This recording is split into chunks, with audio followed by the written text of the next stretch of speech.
Nature's rule breakers, creatures that don't fit in.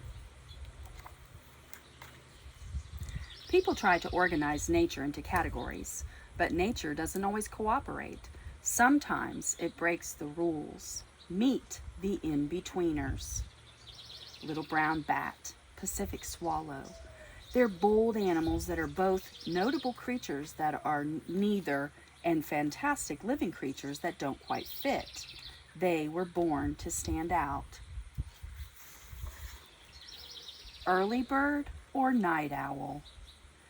Diurnal animals are active during the day, and nocturnal ant creatures are awake at night. But what if neither feels right?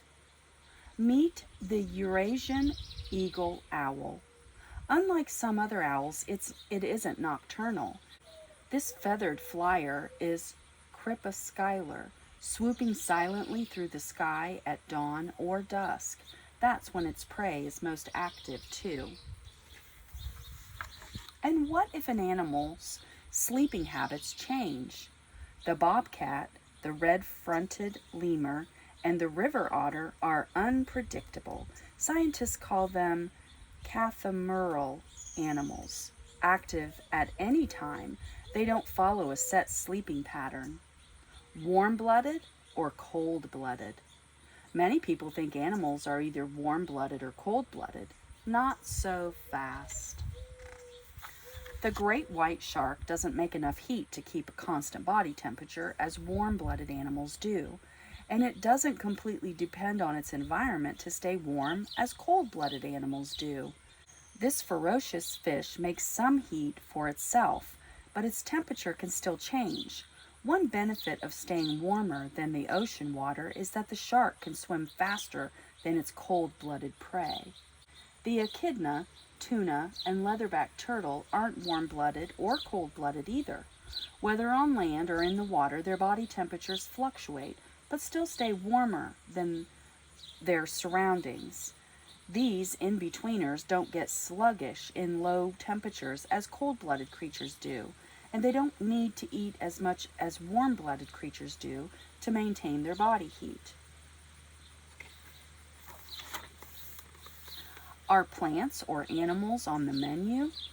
People may believe that herbivores only graze on plants and that carnivores only eat other animals, but it's not so simple.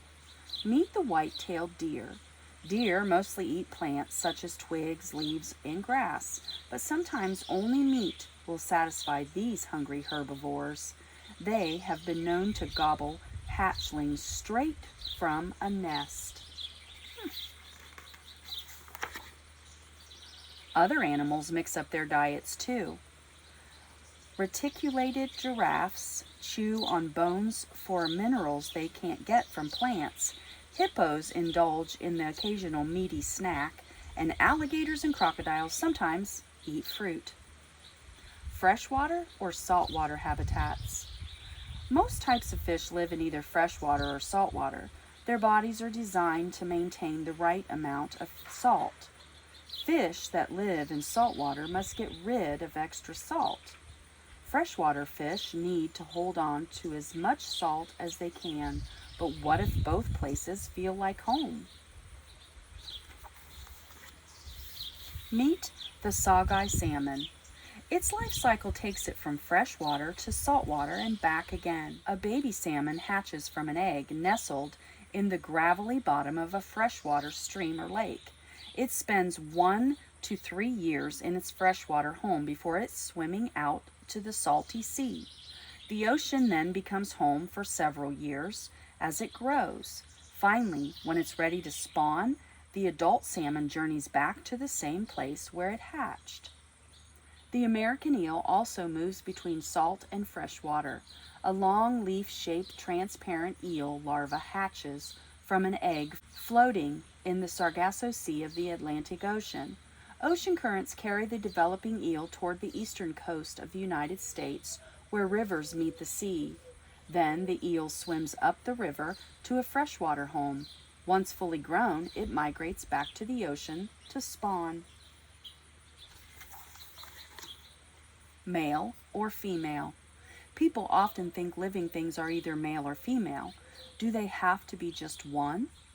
Meet the garden snail. It has both male and female parts. It's known as a hermaphrodite. It can mate with any other snail of its kind. When snails mate, both of them can lay eggs. One snail can also reproduce without a male.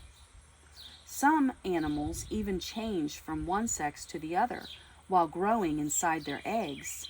Male bearded dragons will become female if the temperature is too hot. And all clownfish hatch as males. When they grow up, the biggest fish in the school become female and is the leader of the group.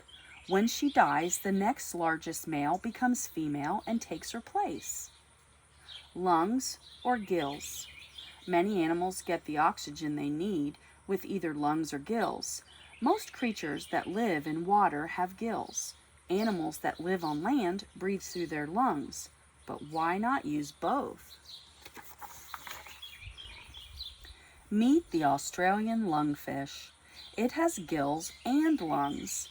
The lungfish lives in pools of water near rivers. Most of the time it uses its gills to take in oxygen from the water. Sometimes the pools dry up, but the lungfish can breathe in air with its single lung when the water levels are too low. Having both sure comes in handy. The red salamander lacks lungs and goes without gills. This amphibian doesn't need them. It breathes through its skin. Produce food or just eat it. Plants make their own food using sunlight, water, and air. Animals have to eat either living things to get their energy. That's almost always true, but meet the Sacoglossan sea slug. It can make its own food with a little help. It normally feeds on algae, but doesn't fully digest them. Instead, it stores the algae's chloroplast in its own body.